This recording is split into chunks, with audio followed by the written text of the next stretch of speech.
Hello, I am making this video because I want to practice what I preach. And a few videos ago, I talked about 3 simple rules of having a productive conversation, productive debate. And the third rule was to find something you have in common on the opposing side. And so I want to do that with this video because something that I've noticed that a lot of us don't do. And so I want to actually put it into practice. And the way I'm going to do that is I'm going to show 3 times that conservatives said or did something that I really respected. I was like, you know what? Right there, that was good. I agree with that. And so before I show these 3 moments, I want to make it very clear. Anyone who is Democrat or liberal or person of color, and you disagree with conservatives, I am not switching sides. I have not like crossed over or whatever. I am simply showing 3 specific instances where I agreed with what conservatives said. And so if you watch this video and you have a problem and it makes you uncomfortable, then that could be part of the issue, because it seems like we're incapable of sitting here and noticing, acknowledging what we have in common with the other side. And so if this troubles you and scares you, then maybe that's something you should explore. That being said, here are 3 moments where I really respected what the conservatives said. We're going to start off with a bang, hit the ground running with number 1. I'm going with Candace Owens. So there was this one time she was on this panel and with Killer Mike and T.I., and they asked her about her views or what have you, and she at one point had this to say. So people, I caught a lot of slack because I said this is the Democrat plantation, but I meant what I said. If you look historically at what the plantations were when we were slaves, there were 3 things that were necessary for them to run. The first was our ignorance. Black Americans were not allowed to learn how to read unless we would have our limbs chopped off. And that was because an educated mind cannot be enslaved. So the fact that our schools are in this condition in the inner cities and all throughout America, and not a single candidate is talking about it, is problematic to me. I think that that's a huge negotiating tool for me. We need to be talking about the inner city schools. Another component, and this is the biggest issue that I think is facing Black America today, which was important to maintaining the plantations, was the breakdown of family. The biggest issue facing Black America is father absence. We have children that are growing up without their fathers in the home, and that is being incentivized by the government right now via the welfare system. When the government says we'll give you more money if you don't marry the father of your children, you are incentivizing bad behavior in our community.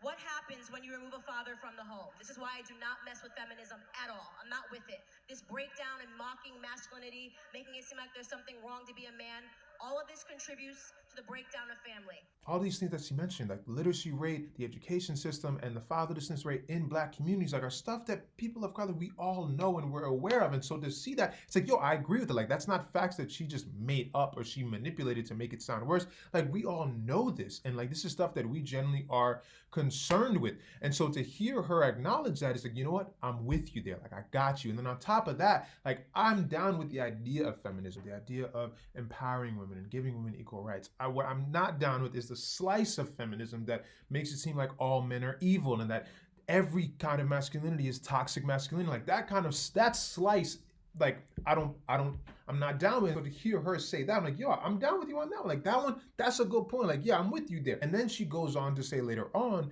that like people of color, we get manipulated by the word racism every 4 years. Every 4 years.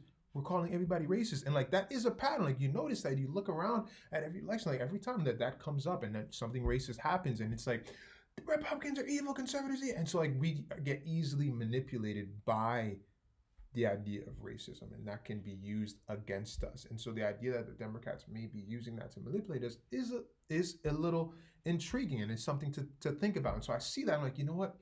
You got a point there. You got some points that like I agree with you on those. Like, that's something to think about.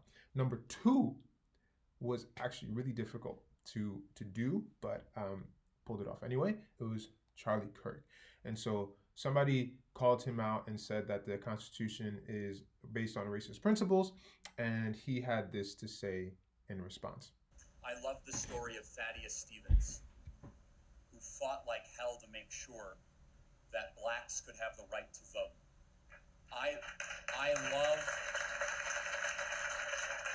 love the story of the Republican Party, which was founded in 1860 as an anti-slavery party.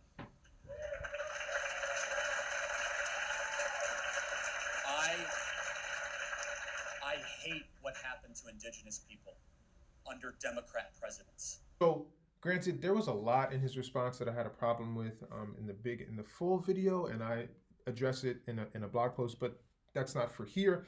But here, he did teach me something about the Republican Party. I genuinely did not know at that point that I watched the video that the Republican Party was started to be anti-slavery.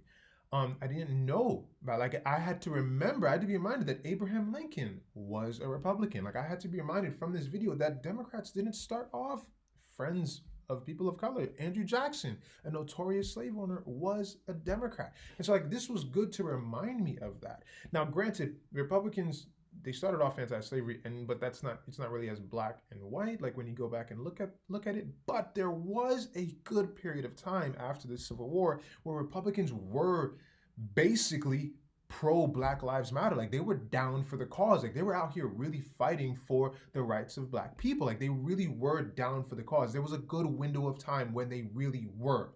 And granted, like, that things changed, but it's good to know that, yes, the Republican Party was at one point very pro-Black people. And so it's good to hear that. And so I thank you, Charlie, for teaching me that, for reminding me of that, for showing me that. And so I respect you for that. So this is a point where, like, you know what? I learned something there. That's good. That's good. Thank you. Now, number 3, last but not least, we're going straight to the top with President Donald Trump. This next video is of Trump giving a Black woman who's a veteran a job on the spot. Here it is. What are you looking for? What kind of a position? Come up here. Come here. She looks so smart. Good. Do you mind if I do a job interview right now? We need good people. How are you? I'm fine.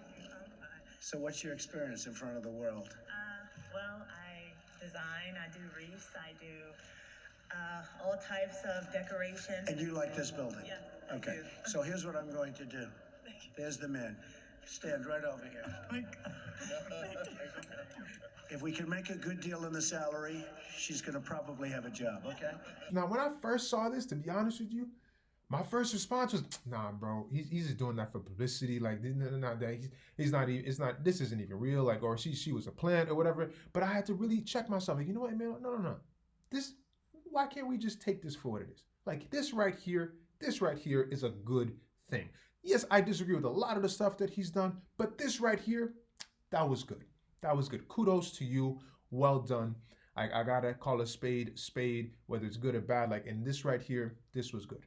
So there you have it, 3 times that the conservatives said or did things that I highly respected and I agreed with. And so I challenge you, whether you're conservative or liberal, on whatever side of the spectrum you fall on, I challenge you. Find things on the other side that you respect. Find things that they've said that you agree with. And like, you know what? This right here, I'll rock with you on that. Because at the end of the day, nobody is 100% wrong on everything. And nobody's 100% right on everything. And I think when we realize that, it'll make our conversations that much more productive.